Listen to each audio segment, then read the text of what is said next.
PT ಈಜು ಪಂಟರ್ group ವತಿಯಿಂದ ಮಂಗಳೂರಿನಲ್ಲಿ ನಡೆದ ರಾಜ್ಯಮಟ್ಟದ ಈಜು ಸ್ಪರ್ಧೆಯಲ್ಲಿ ವಿಜೇತರನ್ನು ನಗರದ ಜನತಾ ಶಿಕ್ಷಣ ಟ್ರಸ್ಟ್ನ ಕ್ರೀಡಾಂಗಣದಲ್ಲಿ ಸನ್ಮಾನಿಸಲಾಯಿತು.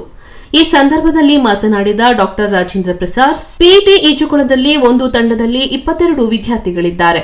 ಆದರೆ ಮೈಸೂರು, ಬೆಂಗಳೂರಿನಲ್ಲಿ ಈಜುಕೊಳದಲ್ಲಿ ಒಂದು ತಂಡದಲ್ಲಿ ಹೆಚ್ಚಿನ ವಿದ್ಯಾರ್ಥಿಗಳು ಇರುತ್ತಾರೆ. ಇದರಿಂದ ರಾಜ್ಯ, ರಾಷ್ಟ್ರಮಟ್ಟದಲ್ಲಿ ಹೆಚ್ಚಿನ ಅಭ್ಯರ್ಥಿಗಳು ಭಾಗವಹಿಸುತ್ತಾರೆ. ಆದರೆ ಮಂಡ್ಯ ವಿದ್ಯಾರ್ಥಿಗಳು ಇವರಿಗೆ ಸರಿಸಮವಾಗಿ ಸ್ಪರ್ಧಿಸಿ ಬಹುಮಾನ ಗಳಿಸಿರುವುದು ನಮ್ಮ ಪಿಟಿ ಈಜುಪಟುಗಳಿಗೆ ಹೆಮ್ಮೆಯ ವಿಚಾರವಾಗಿದೆ ಎಂದು ಶ್ಲಾಘಿಸಿದರು.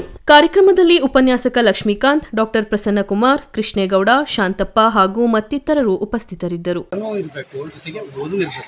ಬರೀ ನೀವು ಆಟನೇ ಆಗೋದ್ರೆ ಇಲ್ಲಿ 100 ತೊಗೊಂಡ್ರೆ ಅಲ್ಲಿ 10 ತಗೊಂಡ್ರೆ ನಿಮ್ಮ ಪೋಷಕರಿಗೆ ಏನೂ ಆಗುತ್ತಲ್ಲ. ಯಾಕೆಂದರೆ ಎಷ್ಟೊಂದು ಎಫರ್ಟ್ ಹಾಕ್ತಾರೆ, ಎಲ್ಲರೂ ಸಕ್ಸಸ್ ಆಗೋಕ್ಕಲ್ಲ. ನಾವು ಪೇಪರಲ್ಲಿ ನೋಡೋ ಬರೀ ಸಕ್ಸಸ್ ಅವ್ರು ನೋಡ್ತಾ ಇರ್ತೀವಿ, ಅದರಲ್ಲಿಂದ ಫೇಲ್ಯೂರ್ಸ್ ತುಂಬ ಜನ ಇರ್ತಾರೆ.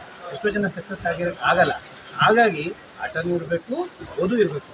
ಒಬ್ಬ ಕ್ರೀಡಾಪಟು ಅಂದರೆ ನನ್ನ ಪ್ರಕಾರ ಏನಂದರೆ ಎಲ್ಲನೂ ಬ್ಯಾಲೆನ್ಸ್ ಮಾಡಬೇಕು, ಸಮತೋಲನ ತೊಗೊಂಡೋಗ್ಬೇಕು. ಆ ಥರದವ್ರಿದ್ದರೆ ಮಾತ್ರ ಸಾಧ್ಯ ಜೀವನ. ಬರೀ ಬೆಳಗ್ಗೆ ಸಂಜೆ ಮಾಡ್ತಾ ಇದ್ದೀರಾ, ಅದ್ರ ಜೊತೆಗೆ ನೀವು ಓದಬೇಕು. ಯಾಕೆಂದ್ರೆ ನೀವು ಇನ್ನೂ ಚಿಕ್ಕವರು, ಓದಬೇಕು, ಆಟನೂ ಇರಬೇಕು, ಎಲ್ಲನೂ ತಗೊಂಡು ಹೋಗ್ಬೇಕು. ಬರೀ ಓದೋದು ಬಿಟ್ಬಿಟ್ಟು ಬರೀ ಆಟ ಆಡಿದ್ರೆ ಬರಲ್ಲ. ಇದು ಲೈಫ್ ಕೊಡಲ್ಲ, ಊಟ ಕೊಡಲ್ಲ, ಯಾವುದೂ ಕೊಡಲ್ಲ. ಅರ್ಥ ಆಯ್ತಾ?